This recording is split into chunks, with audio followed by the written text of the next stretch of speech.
कल्पना कीजिए, एक ऐसे इंसान की जो स्कूल से लौटते मासूम बच्चों को निशाना बनाता है, उन्हें अपने साथ बहलाकर ले जाता है और फिर उनके साथ ऐसे अमानवीय कृत्य करता है जो सुनकर रूह कांप जाए।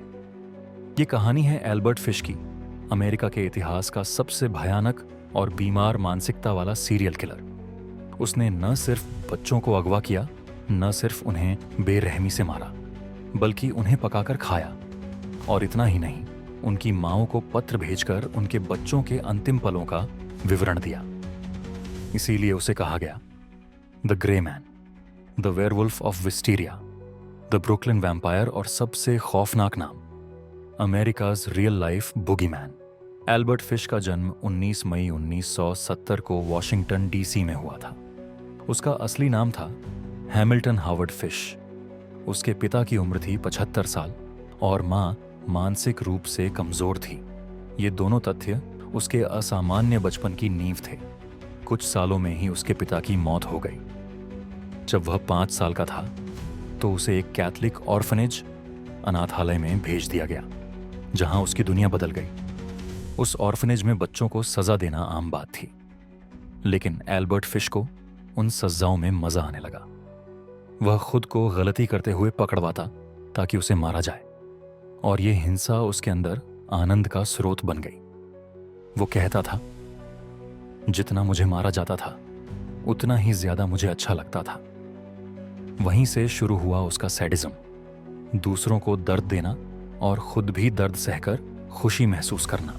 साल 1898 में फिश ने एक महिला से शादी की। उसका नाम था एना मैरी हॉफमन। इस शादी से उन्हें 6 बच्चे हुए। हाँ, एक नरभक्षी राक्षस के भी परिवार और बच्चे थे।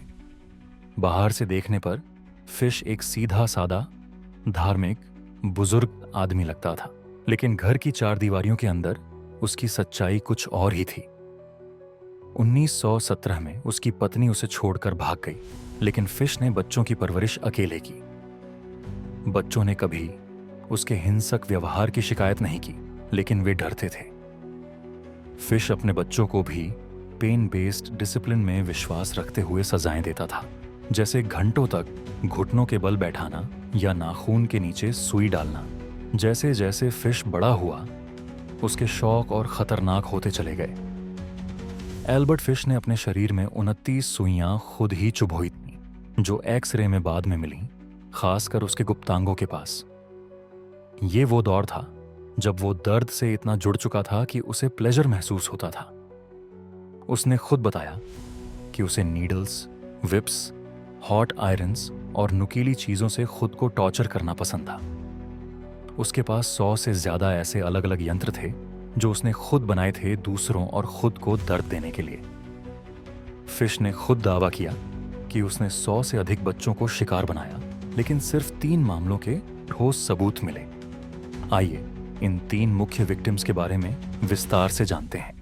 फ्रांसिस एक्स मैकडॉनल, 1924, उम्र 8 साल, स्थान स्टेटन आइलैंड, न्यूयॉर्क। फ्रांसिस अपने घर के बाहर खेल रहा था जब फिश उसे फॉरेस्ट की ओर ले गया। गवाहों के अनुसार एक पलटे बालों वाला बूढ़ा आदमी बच्चे को बुला रहा था।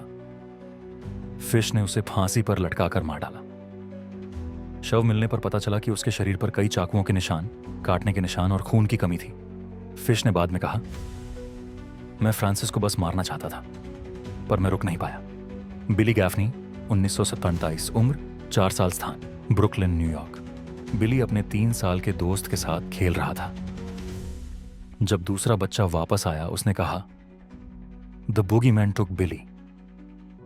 फिश ने बिली को किडनैप करके अपने अपार्टमेंट में ले जाकर घंटों तक टॉर्चर किया। बाद में उसने माना कि उसने बिली को टुकड़ों में काटा, उसकी आंखें फोड़ी, खून पिया और दिल पकाकर खाया।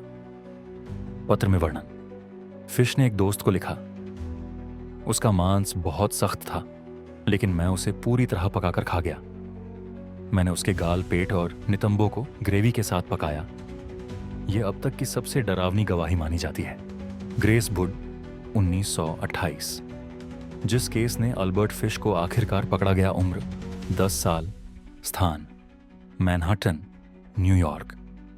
1928 फिश ने न्यूयॉर्क टाइम्स में एक एड देखा जिसमें एक लड़का एडवर्ड बर्ड नौकरी ढूंढ रहा था। फिश ने खुद को एक अमीर किसान बताया और एडवर्ड के घर गया।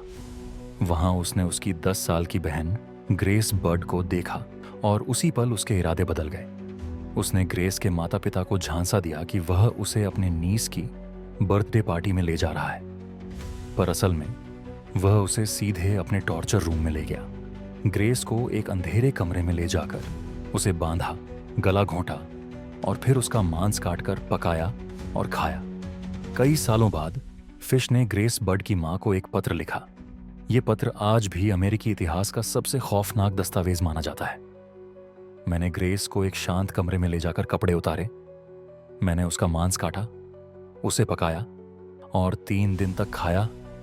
वो मीठा और नरम था। उस पत्र पर जिस कागज का इस्तेमाल किया गया था उस पर लिखा था New York private chauffeurs benevolent association. Police ने पता लगाया कि यह लेटर हेड एक बोर्डिंग हाउस से आया था जहां फिश कुछ समय पहले रुका था। मकान मालकिन ने उसकी पहचान, हुलिया और पिछला पता दिया। पुलिस ने एक फर्जी नौकरी के बहाने से उसे बुलाया। जैसे ही उसकी पहचान पक्की हुई उसे वहीं पकड़ लिया गया। पहले तो उसने सब कुछ नकार दिया, लेकिन जब उसे वह पत्र दिखाया गया उसने सारा सच कबूल कर लिया बिना किसी अफसोस के। 1935 में ट्रायल शुरू हुआ। फिश के वकीलों ने पागलपन की दलील दी, लेकिन जूरी ने फैसला दिया कि वो मानसिक रूप से बीमार जरूर है, लेकिन इतना होश में है कि उसे सजा दी जा सके। कोर्ट रूम में जब उसकी कन्फेशन पढ़ी गई, जूरी के कई सदस्य रो पड़े। एक सदस्य ने कहा, मैंने जिंदगी में ऐसा पागल इंसान नहीं देखा। जज ने कहा, इस आदमी के लिए दुनिया में कोई सजा काफी नहीं है। लेकिन अंत में फिश को दोषी करार देकर फांसी की सजा सुनाई गई। 1936 में जब उसे इलेक्ट्रिक चेयर पर बैठाया गया तो कहा जाता है कि उसके शरीर में मौजूद सुइयों के कारण मशीन ने झटका रोक दिया। दोबारा चालू करनी पड़ी। उसके घर से मांस पकाने की डायरी मिली थी जिसमें कौन सा हिस्सा कितना स्वादिष्ट होता है इसका विवरण था। उसने कभी भी पछतावा नहीं जताया।